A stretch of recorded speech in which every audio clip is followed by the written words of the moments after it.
Et bon matin tout le monde! Aujourd'hui, on va se lancer dans la première partie de la programmation depuis le retour des vacances. Parce que la vidéo précédente, dans le fond, c'était juste une petite migration rapide, c'était pas vraiment implémenter rien de nouveau. Donc, pour cette partie-là, ce que j'avais pensé, c'était tout simplement implémenter un petit zoom de caméra parce que j'étais tanné tout le temps à voir la caméra positionnée à la même distance et tout, juste pour pouvoir faciliter la continuité dans le futur, mais qu'on implémente le mouvement et tout de la caméra et tout dans le déplacement lorsqu'on veut se déplacer dans le monde. Donc, voilà. Pour commencer, première chose que je vais faire, c'est que je vais aller dans les Project Settings, rajouter les inputs du zoom. Donc, on va aller dans Input et on va ajouter le zoom. Je vais écrire zoom in et je vais mettre le scale à -1 parce que dans le fond, quand on zoome par en avant, la distance de zoom va réduire. Et ensuite, on va mettre le mouse wheel axis comme input. Donc voilà. Maintenant que ça c'est fait, je vais pouvoir aller dans mon BP Pawn. Je vais devoir y ajouter quelques components pour que ça fonctionne. Je vais avoir besoin d'une caméra component et d'un spring arm. Donc caméra, voilà ici. Et ensuite d'un spring arm. Le spring arm n'est pas vraiment essentiel, mais j'aime bien, je trouve que ça se contrôle mieux avec un spring arm que juste une caméra directement comme ça.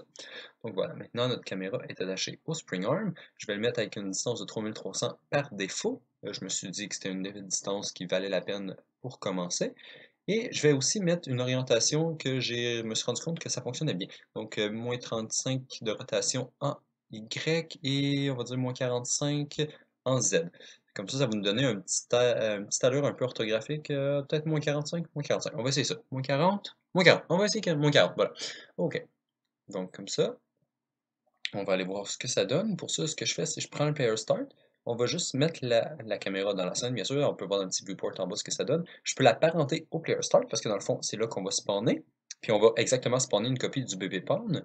Ensuite, ce que je vais faire, c'est que je vais resetter toutes les values du BP Pawn et toutes les values du player start pour être sûr qu'ils soient, mettons, au centre en ce moment, comme qu'on voulait que ce soit par défaut. Et voilà, on peut voir dans le petit preview en bas à droite que c'est ça que ça va donner comme résultat, mais qu'on soit en jeu. Donc, ensuite, ce qu'on peut faire, c'est aller dans le Player Controller pour commencer à implémenter le zoom. Pour ça, je vais aller dans mon Event Graph et je vais commencer par ajouter l'événement du zoom in qu'on vient de rentrer, donc input zoom in, comme ça ici. Et je vais aussi devoir utiliser le begin play enfin dans le player controller pour pouvoir me garder juste une référence de mon pawn. Donc je vais faire un get controlled pawn pour prendre le pawn que je contrôle en ce moment. Je vais le caster à BP pawn parce que c'est ma classe de pawn que j'ai avec la caméra et tout que je viens de rajouter dedans. Et ensuite je vais le promoter en variable. Je vais tout simplement le nommer à Pawn parce que Pawn est déjà pris et A c'est pour acteur parce que c'est un peu la nomenclature qu'Unreal utilise pour dans son code. Et ensuite, ce que je vais faire, c'est que je vais aller coder la fonction de zoom. Donc, je vais me créer une nouvelle fonction qui s'appelle zoom. En input, je vais prendre le zoom amount qui va être un float. Donc, zoom amount, comme ça ici, et ça va être un float, voilà. Je vais aller retourner l'attacher dans l'event graph, comme ça. Et voilà, donc cette fonction-là va tout le temps se faire appeler, dans le fond, à chaque fois que le zoom va se modifier dans les inputs. En théorie, c'est ça, en pratique, elle se fait tout le temps appeler. C'est ça, c'est comme ça que ça fonctionne. Donc, je vais me créer plusieurs nouvelles petites variables de float. La première, ça va être caméra zoom desired. Dans le fond, ça va être la distance qu'on veut avoir dans la caméra. Et je vais m'assurer que de prendre le target arm length qu'on a mis dans le viewport pour le mettre comme valeur initiale. Comme ça, il n'y aura pas de snapping étrange au tout début. Ensuite, je vais me créer mon caméra zoom min et mon caméra zoom max, qui vont être deux autres floats aussi, pour pouvoir clamper la distance de la caméra pour pouvoir la limiter dans le fond. Et je vais aussi me rajouter un caméra zoom speed, parce qu'on veut pouvoir décider quelle vitesse que la caméra va aller. Le speed, je vais le mettre à 30, la maximum, je vais le mettre, mettons, on va dire à 4600 et le minimum à 1500. C'est des valeurs que vous pouvez changer comme vous voulez.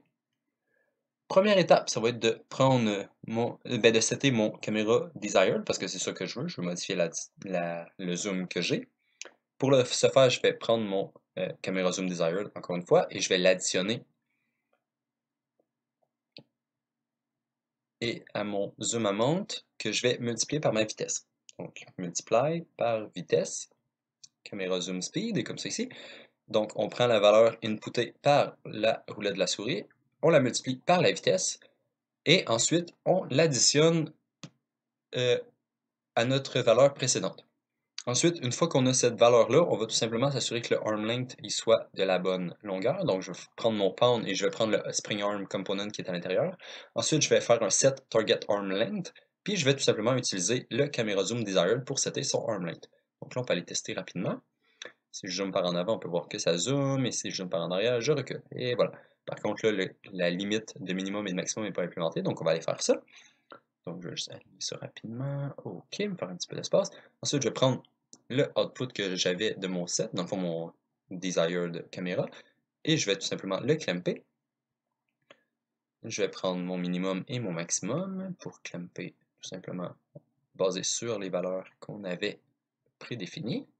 Donc, là. Maintenant, on peut, ça limite, si je zoome par en avant, ça limite encore. Mais par contre, ce que ça fait, c'est que ma valeur continue d'augmenter ou de réduire même si je suis clampé. Donc, je vais juste resetter le caméra zoom desired une fois qu'il est clampé. Dans le fond, on peut juste faire un set une fois après qu'il soit clampé et non une fois avant et une fois après. Mais vu que c'est pas vraiment comme ça que je vais le faire par la suite, je vais le faire comme ça pour l'instant. Donc, voilà, je fais juste le resetter pour être sûr de ne pas comme overshoot ma limite maximale. Comme ça, la prochaine fois que je vais zoomer par en avant ou par en arrière, ça fonctionne bien. Il n'y aura pas un petit délai le temps que je réatteigne ma limite maximale et que je recommence à réduire ou des trucs comme ça. Donc voilà. Ensuite, ce que je pensais de faire, c'était modifier la façon que le clamp se fait dans mon zoom, juste pour rajouter un petit peu de smooth là-dedans. Parce que là, pour l'instant, déjà en partant, en même temps, je vais aussi mettre un lerp dans mon zoom pour pas que ça coche comme ça ici, comme je viens de montrer. Donc pour ça, je vais prendre mon arm length que j'ai en ce moment, je vais tout simplement le lerper avec la valeur que je veux, donc dans le fond, mon camera zoom desired, et mon alpha, je vais mettre 0.1. J'ai mis 0.1 parce que c'est un test que j'avais fait et ça fonctionnait bien, mais vous pouvez mettre la valeur que vous voulez, bien sûr. Donc voilà. Donc maintenant, on va lerper de ma valeur courante vers ma valeur que je veux avoir. Donc déjà, ça va être un petit peu plus smooth quand je vais zoomer. Donc voilà, il n'y a plus de coches, même quand on zoome doucement ou rapidement, il n'y a plus de petites coches, tout se fait de façon smooth. Et voilà. Donc, ensuite, on revient à ce que je disais pour le clamp. Je trouve que le clamp n'est pas vraiment super, euh, mettons, smooth. C'est un peu le mot que je dis souvent ces temps-ci. Il arrête un peu sec.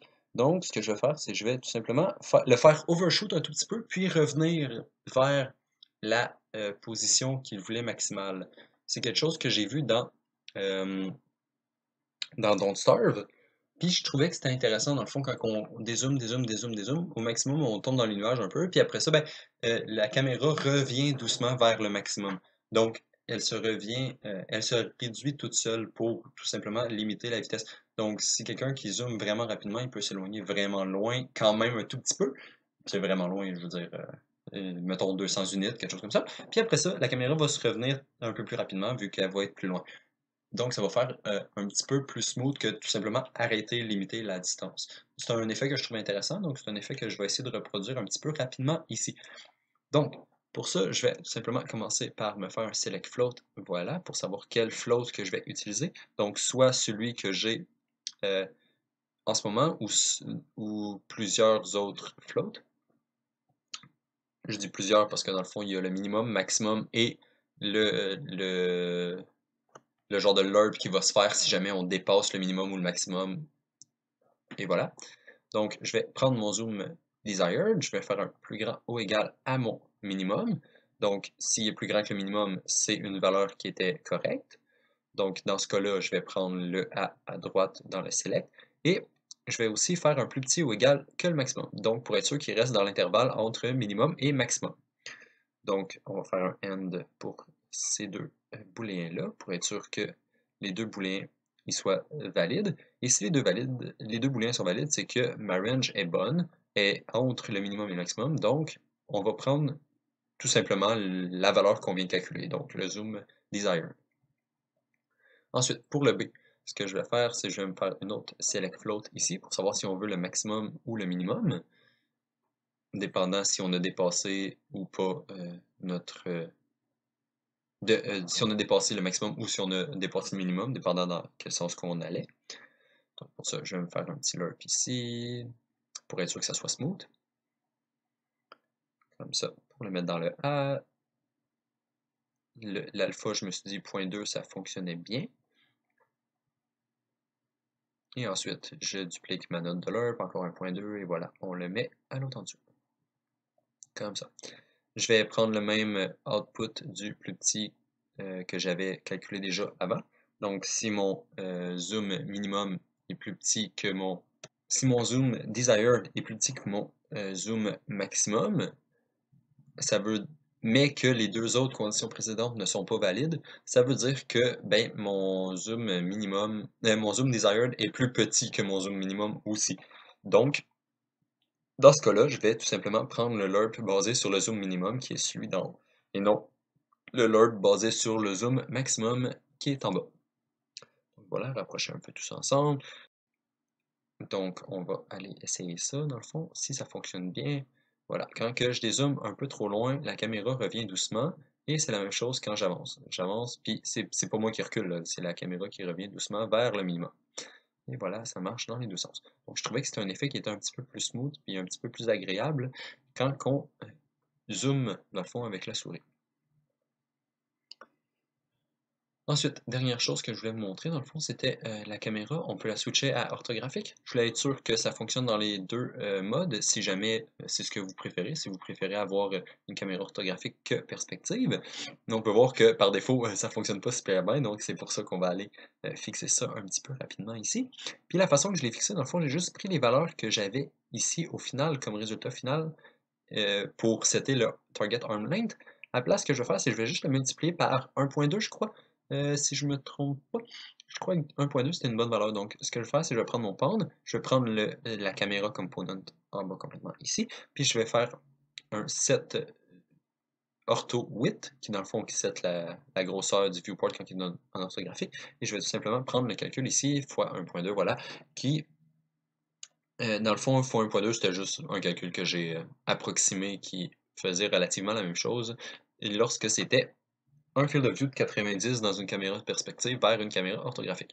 Donc voilà, c'est à peu près pareil, c'est pas 100% pareil, mais on a une caméra orthographique qui fonctionne comme une caméra perspective. Ici, on vient de voir que mes collisions ne fonctionnent plus, mais en même temps, il y a eu plusieurs autres problèmes. Donc les petites collisions, c'est pas très important, puis anyway, je change la mode dans pas long. Donc voilà, là, je viens de revenir en mode caméra perspective. Donc, et voilà, ça va être tout pour aujourd'hui. Je vous laisse là-dessus et à la prochaine.